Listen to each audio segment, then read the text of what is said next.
Happy afternoon to everyone. Appreciate everybody stopping by and supporting the program and joining us for today's webinar, an informative Deltek training program.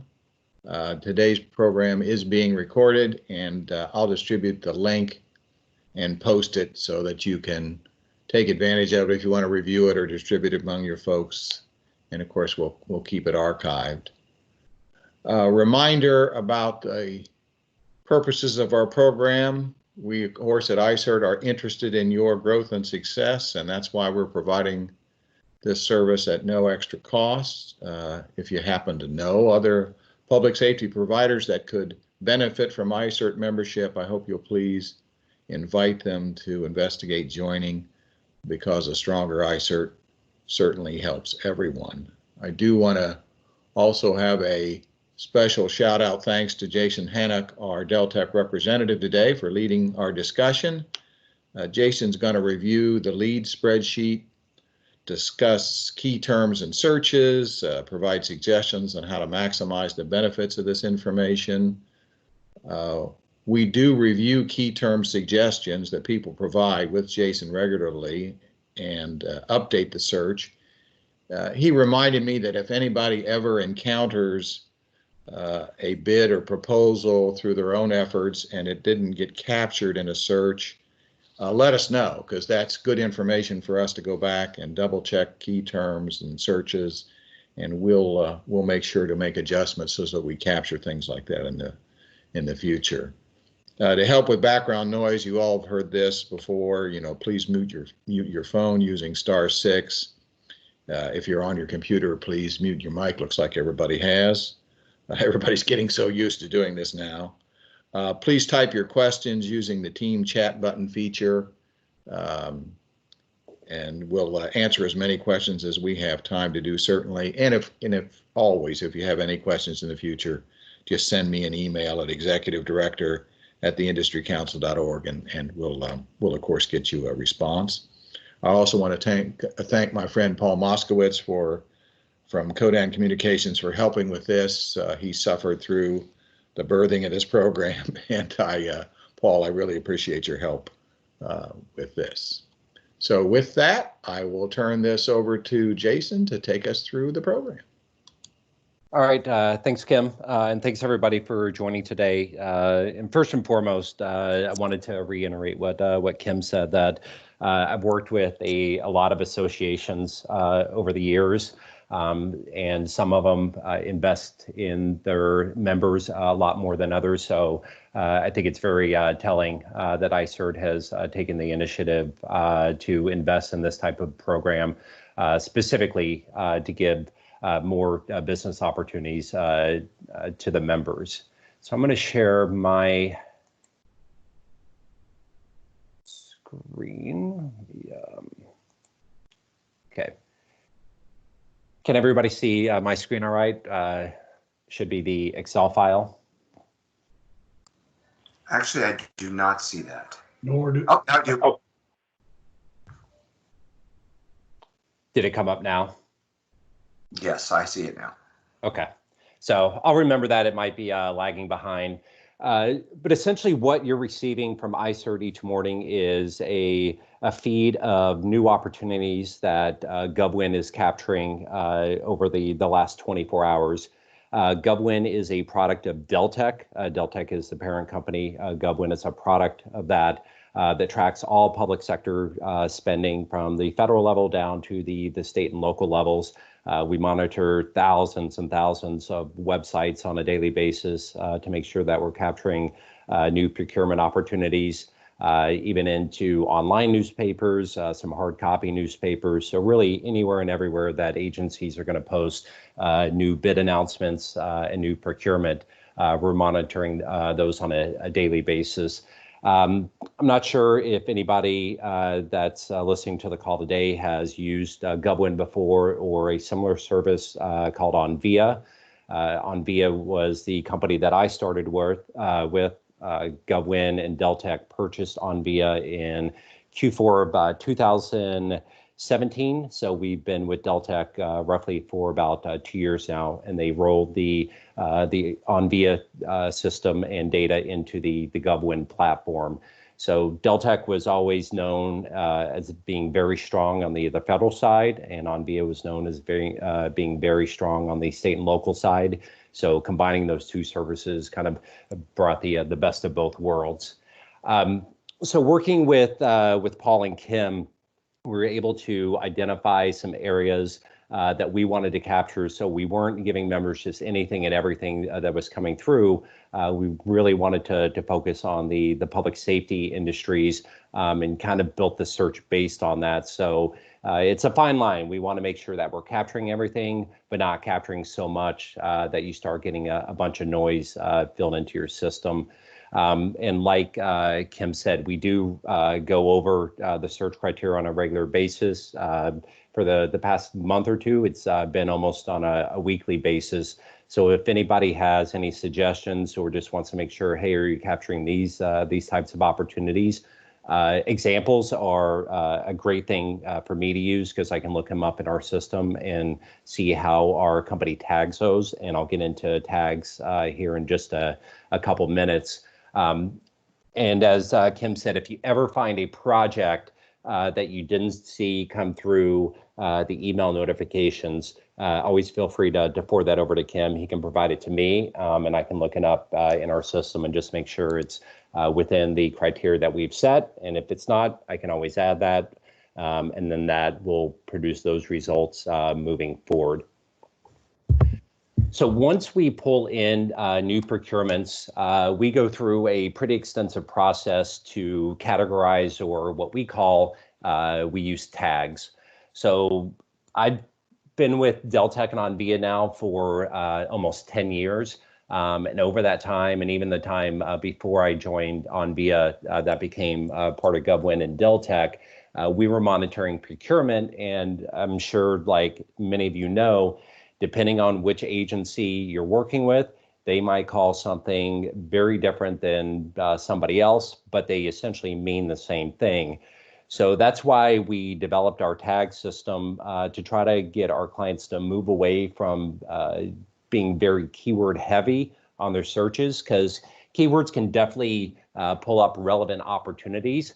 But if you're not using the exact phrase or the exact keyword that an agency is using, those opportunities might slip through. So that's why we developed our tag system to really categorize these opportunities and deliver them to our clients so we can get as specific as possible without producing a bunch of noise. And essentially what we're doing is we're looking through the procurement title, the description, and any documents that are associated with the procurement. We're tossing out a lot of the boilerplate information that you would find on a lot of those bid documents, and just seeing what terms and keywords are coming up over and over and over again. And we put weights to those, and then that's how we decide on the primary tags.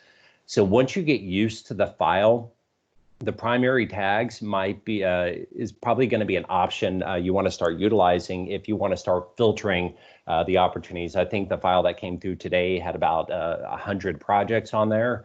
So if you want to take those 100 projects and filter them down to a smaller number, the primary tags are a good way to do those. And you can look through and see, like I said, I mean, we have numerous tags associated to make sure that we're capturing anything and everything related to public safety and what members are going to be most interested in.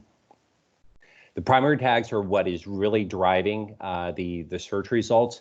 Secondary tags just mean that we've seen some other keywords and phrases in there that have indicated the project might be about some other things outside of what the primary tags were, but didn't meet the criteria to be a primary tag. So those keywords and phrases didn't come up enough to classify it under the primary tag. So we will add some secondary tags. For your use case, I would really stick with the primary tags. Those are going to be the most relevant to filtering and what you're looking for. So I'm just going to go through the different columns and data types that are included on the file so everybody understands kind of what each column is calling out. So we went through the first two, the primary tags and the secondary tags. The published date is the date that we published it into the GovWin platform. So the file that you got this morning is the one that I'm using. You'll see a lot of these were published probably from midnight to about 3-4 o'clock in the morning when we do publishing. But it's also going to encompass some of the opportunities that we captured after we delivered our file yesterday. So essentially what you're getting each day is what we pulled in over the last 24 hours. And as far as our coverage of agencies and delivering bid opportunities to our platform, the vast majority get caught and delivered within 24 hours of the agency posting. Almost all the other ones are within 4 to 8 hours. So it's pretty timely as far as when the agency would post this on their website to when you would get it in your email notifications. The info type is just the type of solicitation that came through. The vast majority of these are going to be new bid opportunities. Hey, let me ask a quick question. Aubrey asked one, and I thought while we were on the tag subject, I'd mention it. She asked, how many tags in total do you have? Is there a list of them, as a way to look through them to know which are most applicable to someone's particular business model or business interests? Let me check with our ontology team. That's a team that works on our tags. I mean, we have probably thousands of tags included in there. I think what the best way to go about that would be, if you're concerned about is your specific product or service getting captured within these notifications, is to send Kim an email and just say, hey, here are the types of opportunities that I go through. Maybe here's some examples of projects that I've responded to in the past or that I'm most interested in, and we can check them that way. But I can check with my team as far as getting more of a list of the different tags that we can use or that are available that members can go through. But in the meantime, if you do have questions about your specific business and your specific area of interest, just shoot Kim a note and kind of explain the types of opportunities that you're looking for, and then I can double check in our system. And if that has not already been included in the current search criteria, I can add it as a new criteria so those opportunities get delivered moving forward. Okay, and just so folks know, I am taking notes for follow-up, so you and I will follow up regarding any questions that need. Okay. Thank you, Kim. The project number is the project number that the agency has put on the solicitation, and this might come in handy if you go on the agency's website and some of the website links that we'll talk about here in just a minute. If you are new to this file or kind of new to services like GovWin, where I would personally start would be the project name. We're not delivering like thousands and thousands of leads on a daily basis. So the project name is normally a short description or a short blurb of what the project is going to entail or what the agency is looking to purchase. And so if you're going down the project names, of course, you can get more information about that specific solicitation. But kind of how I would use this file at the beginning is looking through a project name, and let's say I was interested in this one and one of the ones down here, is to quickly toggle back to the primary tags and see how those opportunities were tagged. I guarantee after doing this for a couple of days, you will start to find some correlation between the types of opportunities that you're most interested in and how they actually get tagged in our system. And so once you've kind of gone through that process a little bit and know that most of my opportunities are going to be categorized as translation services or aerial drones or legal software, something along those lines, then you can really use the primary tags as the main filter as far as looking at opportunities on a daily basis. But I would first start with the project name.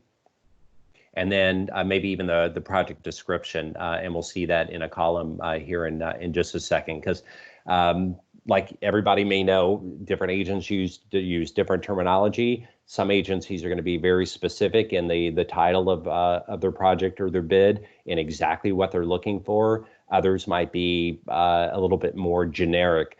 So some of these project names might give you an indication that you're interested in it, but then you would want to go to the project description or either any available documents, and we have links for those as well to get more information to really determine, is this a true opportunity for your business and something that you want to pursue.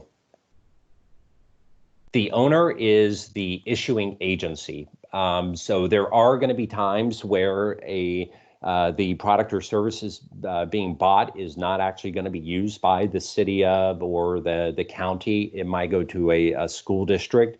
A lot of times that might be called out within the documents or description. But the owner is the agency that actually issued that solicitation and where we capture the solicitation from. So a lot of times it's going to be the agency that is buying the product or procuring the service. But other times it could be for another agency. They just decided to go through a county or a city to go out for bid. And the reason I mention this is, let's say you are most interested in school districts, and really the bid opportunities that you respond to all get issued from school districts. There could be times that a school district will go through a city or a county to issue a solicitation versus them doing it on their own. Just depends on the product or service that they're buying at the time. So I wouldn't use the owner as a fail-safe on, I'm just looking for opportunities from counties, because the state might issue the solicitation and it be for a county, or a county or a city might issue the solicitation and actually be for a school or university.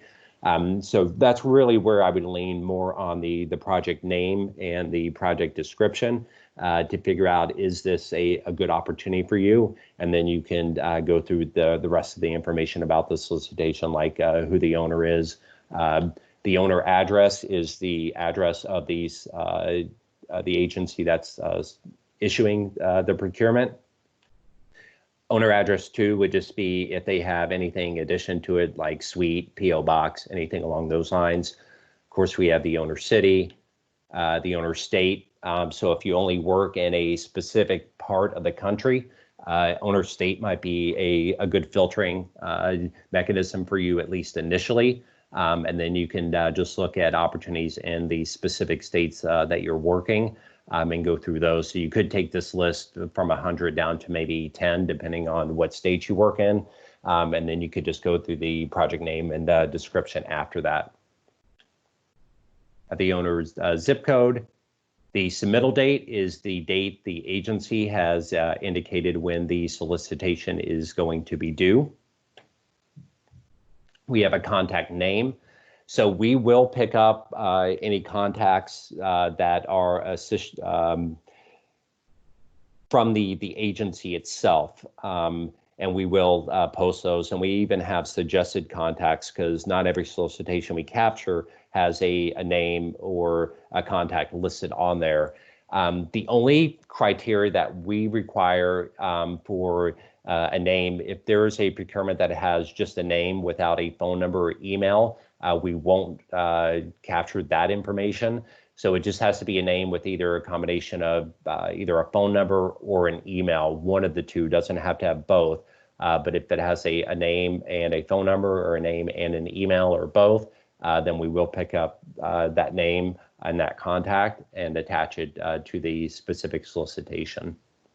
I note there's a blank in that particular column. Does that happen regularly, or is there other contact information that might be available for, if you look down on row 10, for example, it doesn't have a contact name? Yeah, I mean, so for about 30% of the agencies, we will have a suggested contact. So even if they don't attach a specific contact to an opportunity, we might suggest one just as kind of a foot in the door on someone that you can contact. There are other ones, and this is probably a federal opportunity. It doesn't happen a lot, but you will see some that either we don't have a suggested contact, or when we picked up the solicitation, they didn't list anybody on there. So we just didn't have anybody to put in there. That would be the only time there would be a blank, as if there was no suggested contact listed, or if we didn't have a suggested contact already in our system. There is a caveat. I have seen solicitations where they will list a main point of contact as a private contact, someone with like an engineering firm or an architecture firm or something along those lines. We do not field private contacts, so it has to be associated with an agency. So for this one here, there might have been a contact listed, but not a phone number or email. There might have been a private contact listed, or we just didn't have a suggested one. But the vast majority of these will have a contact associated with them. Okay, thanks. So of course, contact phone, contact email that we're capturing from the solicitation as well. If they include a fax, I will include that. Some solicitations, more often than not, this will be at the federal level, where you might see more than one contact listed. If there is more than one contact and it's associated with the agency, we'll list those people as well. So you would have the second contact's email and second contact's phone. And we are reporting essentially what the agency is reporting. So if you look at project titles and you see a misspelling, that's because the agency had a misspelling in there. We're kind of reporting the news. We don't want to change anything that the agency put out, even though we know it might be misspelled, and we know what it should be. But really our stance is we're going to report exactly what the agency does. So for like maximum value, you won't find this on the majority of solicitations simply because the agency hasn't attached a maximum value to it. But anytime that they do, we'll pull that maximum value and we'll provide it. And this is one thing that I should have asked about yesterday when I was going through the file. I believe this the maximum value is in thousands, but I will double check, and Kim, I will send you an update to confirm that. If there is a plan price associated with a solicitation or with documents, we will list that as well. GovWin will pick up any publicly available documents. So if you go to an agency's website and they have a solicitation there and then they list 3 documents, we'll capture all those. Some agencies won't allow a company like ours to pull the documents. One reason is that's how they keep track of bidders or plan holders, people that are interested in this project. So they, even though they might not charge for it, they might require that you register with the agency or call them directly to get the documents. But if they do charge an outside fee to that, those are documents that we do not pick up. Pre-bid would be any mandatory or non-mandatory pre-bid dates that the agency has attached to the particular solicitation. URL 1 and 2 and 3 is going to be any documents associated with that solicitation that we can actually capture that the agency has made available publicly. And these are direct links, so you should be able to open them up. You don't need a password or a username or anything like that. Once you click on that link, it should open up that specific document. And like I said, just keep in mind that for some of these, the agency will require that you as a business that's interested in the solicitation go to them directly to capture the documents. And so if that is a part of the process that the agency has required, very many times we will see that within the actual documents themselves, or the scope of the solicitation. So we can go through here. This some of these only have you can only see a couple lines, but if you open it up, it will take you to the larger description about that project. And this is all information that we're capturing directly from the agency. So if they put in a ton of detail and a ton of information as far as the scope of the project, we'll include that within our solicitation. If they only put a couple lines and just kind of leave it more towards the documents, then that's what we'll publish as well. So it's really coming directly from what the agencies are putting out. Like I mentioned before, if you went to an agency's website and found the solicitation there, we would have the same scope as what the agency has listed. The owner URL is the kind of general URL for the agency that's issuing the solicitation. So if you want to visit their webpage, you can, and this will be a link to that. The agency suggested contact is something we do on the state and local level. So the state and local opportunities that you see here, if there's no, that means that the contact that is listed is the one that was directly in the solicitation. We didn't have to suggest one.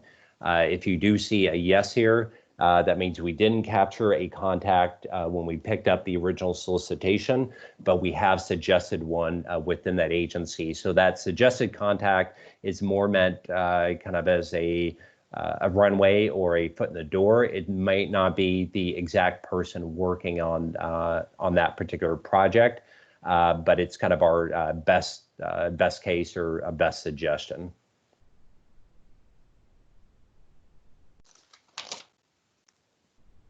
If we get into the location 1, this is where the project is actually taking place. If the agency lists out different locations, if it's they're buying supplies and it's going to go to different locations, or if they're doing construction and it's going to be happening in different locations, we will include that. The location 1 is more often than not going to include the city and state, and location 2, 3, 4, 5 will be additional counties that the solicitation is happening in. And we have it up to 10, just you probably won't very often see locations go beyond 5, but this is kind of a fail-safe, just making sure. If we think this is kind of cluttering up the file, we can always remove location 10, 9, 8, 7, 6, or how many that iCERT or the members decide is going to work best for them. But for now, this is how our feed was set up initially. And we kind of left all those locations in there just in case there is a solicitation that maybe goes to 10 locations, just to make sure that you have visibility into that. But like I said, if that's something that you want to kind of start removing to streamline this file a little bit more, it's always something that we can look at a later date. The project source URL is the URL where we actually source the project. So sometimes this will take you directly to the page that lists the solicitation. Other times it will take you to the agency's page that is kind of the cover page of all their solicitations. There are some agencies that will just have one page and list all their solicitations there, depending on the size of the agency. Others have kind of a search mechanism built in to their website. So that's where the project number that the agency issued might come in handy.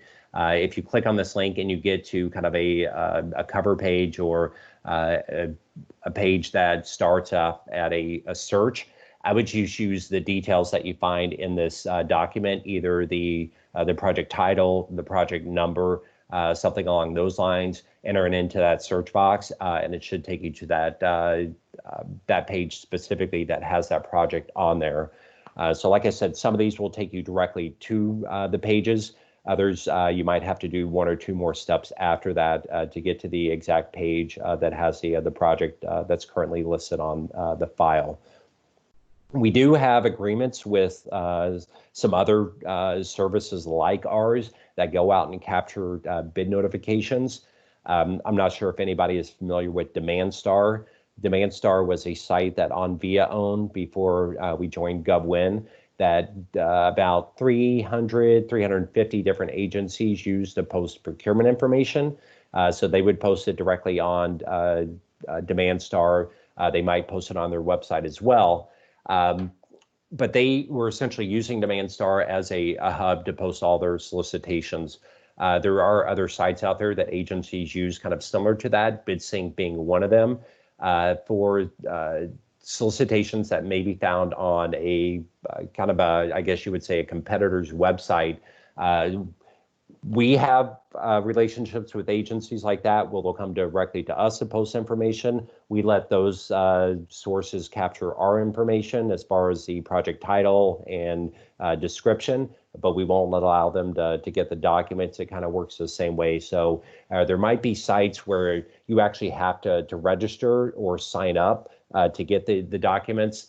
But that would be anytime you see something like maybe a BidNet Direct or a BidSync or something along those lines. The vast majority of these are going to go to public websites and the agency's page that they posted on. It just really depends on where we were able to capture the information. If the agency had made it available on their website, more than likely we would have picked it up there. But if the only place they put it was on BidNet Direct, then that's where we capture the information. So that's where we'll direct you as far as the source URL.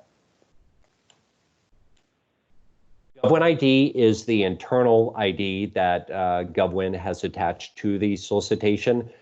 So the reason we kept this in here, probably not going to be super useful for the majority of members in your day-to-day interaction with this file. But if there was ever a question about a particular project, this is a number that we can use to look it up in our system pretty quickly. So it's just a reference point that we can use for any questions that come up to make sure that we can identify where that project is in our system and see if there was any issues or depending on what the question was, be able to review that further, not only on our platform, but once we capture the project and put it in through our system, be able to track it back to even before it was put on our platform when it was going through more the categorization and having our teams look at it to decide really what is the, not only what is kind of the scope of what they're looking for, but essentially what is the essence of the project? What are they really doing? The search group, we added this one. We did create a secondary search. Most of the opportunities and tags are all encompassed in the iCERT member projects. That's one search that we have set up. We did do another search for NextGen 911. When we were looking at opportunities around NextGen 911, we found that some of them were tagged outside of the primary tags that we had included in the iCERT member project search. So we didn't want to just add that tag because that would have eventually started adding a bunch of noise to this. So we created a keyword search. Keywords are the only ones that are generating results for the NextGen 911 projects. And we basically called out NextGen 911 a bunch of different ways that agencies could potentially call it out. So because of this, you might see some false hits. I think about a week ago, there was a mowing project that was included in the results. So looking at that doesn't really indicate that would be anything that any iCERT members would be interested in. But when we looked at the description of the project, within that description, they had E911 built into it because I think they were doing mowing for one of their buildings, and they identified it as the E911 building. So that's why it came up as a hit, because we had E911 as one of the search terms in there. And so it's kind of it's a toss-up. It's, do you want to only receive opportunities that are very specific, or do you want to cast a wider net knowing that some noise might get through, but the return of that is you won't miss any projects that are really relevant. So if you wanted to, and you were super interested in NextGen 911, you could go through here and see were there any projects that came in today that were captured because they were keyed on the different terms that we had already built out for that search. This one in particular actually got caught by, the reason that it has iCERT member projects is both searches caught it. It got caught because there was a keyword or key phrase in there that matched our NextGen 911 project search, but it was also tagged specific to the iCERT member project. So hopefully we see any NextGen 911 that comes through is also attached to the iCERT member project search, that's really a good indication for us that we have the tags selected that are going to cover those types of projects. But if you ever see one that it's just strictly Next-Gen 911 and doesn't have this one also included in it, that just means it wasn't caught by the primary tags that are driving the iCERT member project search. It was captured through the keyword searches that we've set up that agencies were using either in the title or the project description.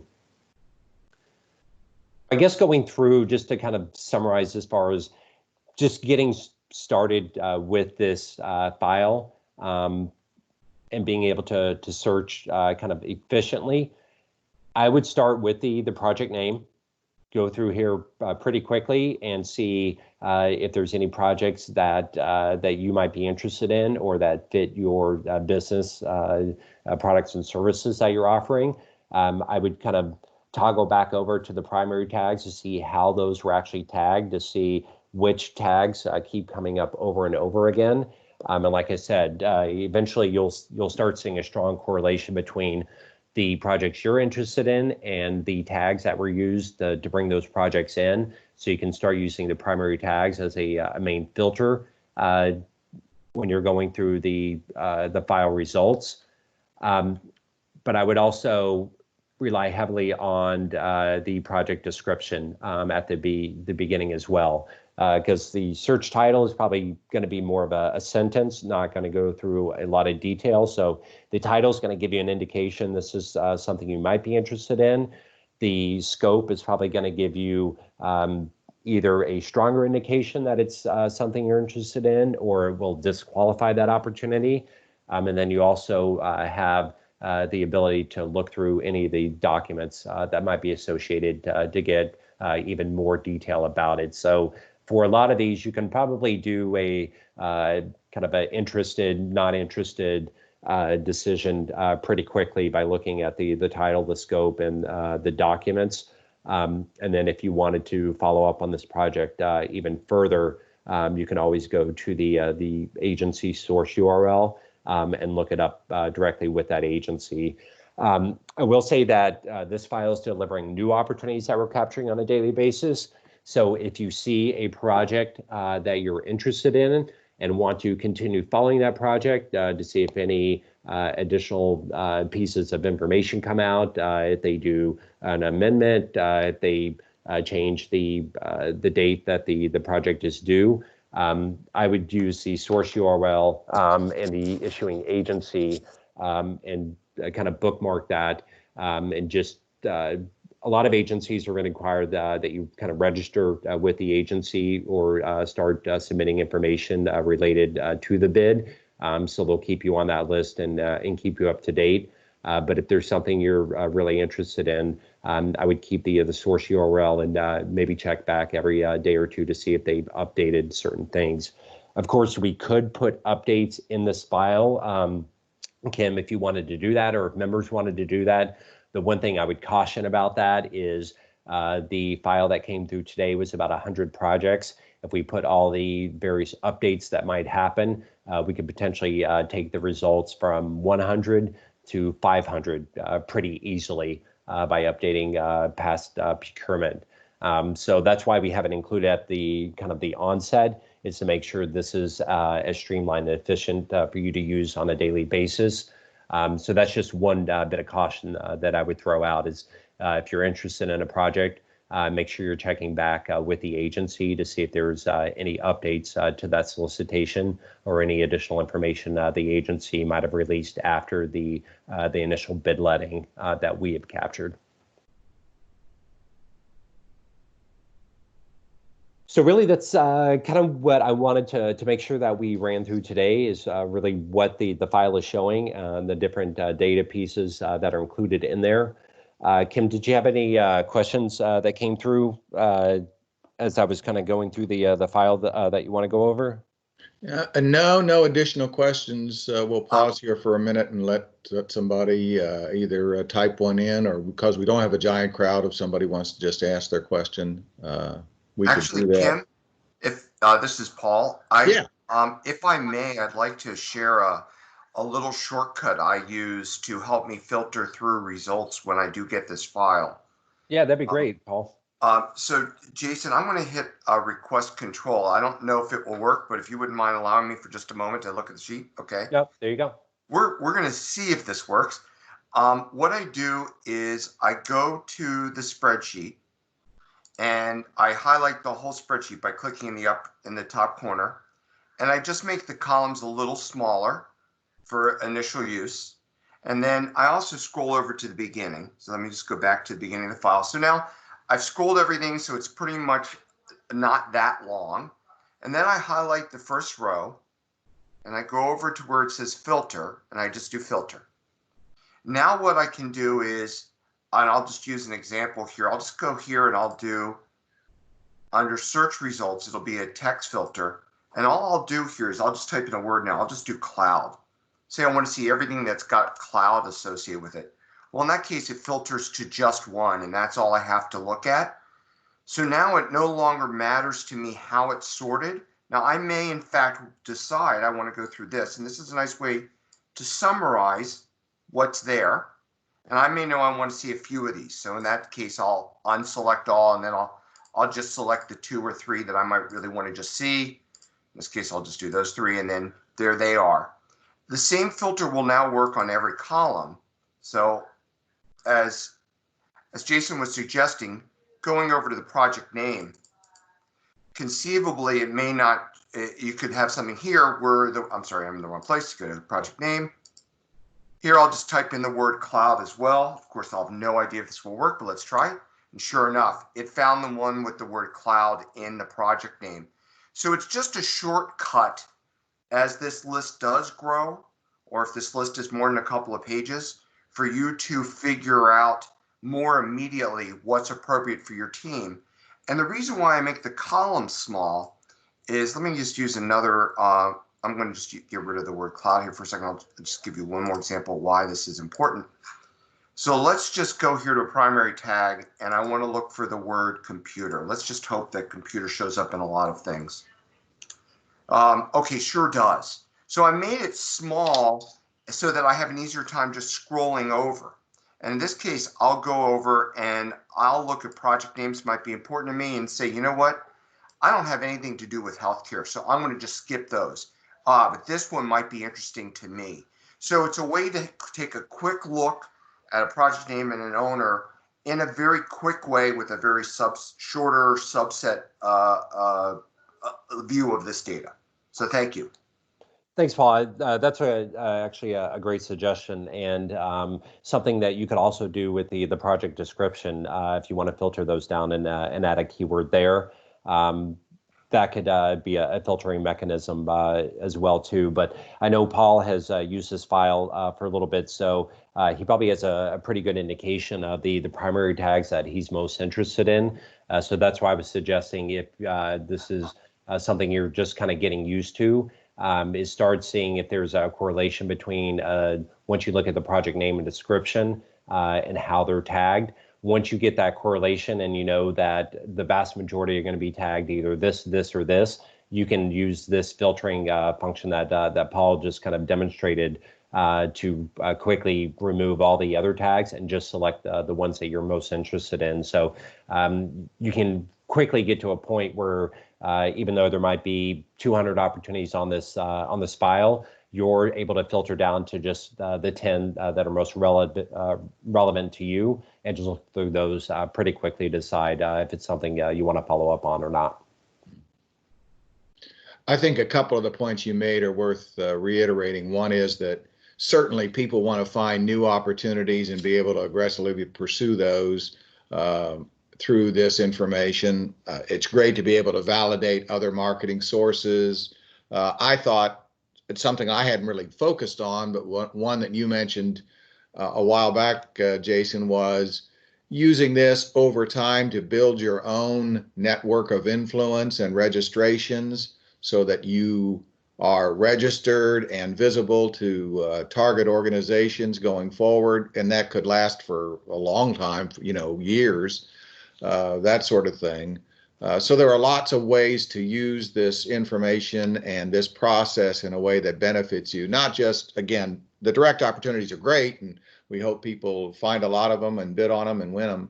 But there are lots of other ways to leverage this information as well. And of course, both you and Paul mentioned this, as you get a little more familiar with it after a couple of weeks, you get a sense and a feeling about it, and pretty soon you're capturing information and sorting it and recognizing things with experience that you might not have recognized before, because you're getting it presented this way and you can manipulate the information. I also want to mention that I send this out first thing in the morning. I'm trying to get my automated system to work and I'm having a little trouble, but we'll get that figured out so that this comes out early in the morning of the day after we receive the file. And if for any reason anybody has some kind of a problem, something gums up, their security prevents them from getting the file, all they have to do is let me know, and I do archive them and be able to send it forward. Or if somebody's on vacation and that loses it, whatever, just contact me and I'll get you the information. So I want to expand on, I think that was a good point that you brought up on different ways to be able to use the file. If you start seeing agencies come up that are in your territory that maybe you've never worked with before, but they are putting solicitations out that you're interested in, don't just leave it at the direct opportunities, because agencies buy a lot of stuff indirectly where they don't necessarily have to go through a bid on RFP, especially when you get into times like this where you're kind of getting into emergency type situations. If they can justify a reason where they don't have to go out to bid, the first thing they're going to do is go to their vendor list and different vendors that have registered with them or that they've worked with before. And instead of just going through and trying to register with tens of thousands of agencies that are out there, you can really use this as a way to pinpoint which agencies you would be most interested in working with based on whether that they're actually buying and procuring products and services that you provide, and just spend the time registering with those to make sure that you're taking advantage of any informal purchasing opportunities or something that they do directly, as opposed to going through a formal bid process. Kim, quick question. This is Rob Farmer. Is this something that I can add additional names to the email in the morning, a couple different names from our organization, so that other people are getting it, not just me? Or is it easier just for me to forward it through? No, I'm glad you asked that, Rob. As long as it's not a million, if you want to add a couple, I'm happy to add them to the list. The list is manageable enough that we could certainly do that. And that kind of dovetails in with vacations or travel or offices. I'm happy to accommodate that. So if you send me a couple of extra names, I'll add them on there. I appreciate that. Thanks. So like I said, I mean, if you have any suggestions for Kim, or just wondering, hey, am I covered in this? Is what I'm looking for actually getting captured? Feel free to send him, and kind of descriptions work best rather than putting specific keywords down. Just kind of give a brief overview of the types of products and services that you provide. Real life bid examples are great to use because it's something I can look up directly in our system and see this is exactly how we tag it. So if you have any examples that you want to include in that, as far as past procurements that you've responded to. But of course, in the future, if you ever find a project, one of your partners sends it to you, or if you're just on an agency's website or something like that, and you come across it and didn't see it come through in this file, then send that over to Kim, and he'll forward it over to me, and I can look it up that day. And if it is getting classified the way that we may not have thought, and we want to include that criteria in the search results, I can add them that day. So any new opportunities that get categorized the same way start getting delivered in the file the very next morning. Okay. Any last minute questions from anyone? All right. Well, certainly, Jason and Paul, thank you, and everybody for attending. Thank you very much. As I said, this has been recorded, and we'll post it. I'll put it in the newsletter, member newsletter, so that folks will have access to the link for others in their organization. And of course, if you review and have questions at any time, reach out and we will respond immediately. Your success is our success. So thank you all very, very much. And everyone, stay safe and have a great Thursday.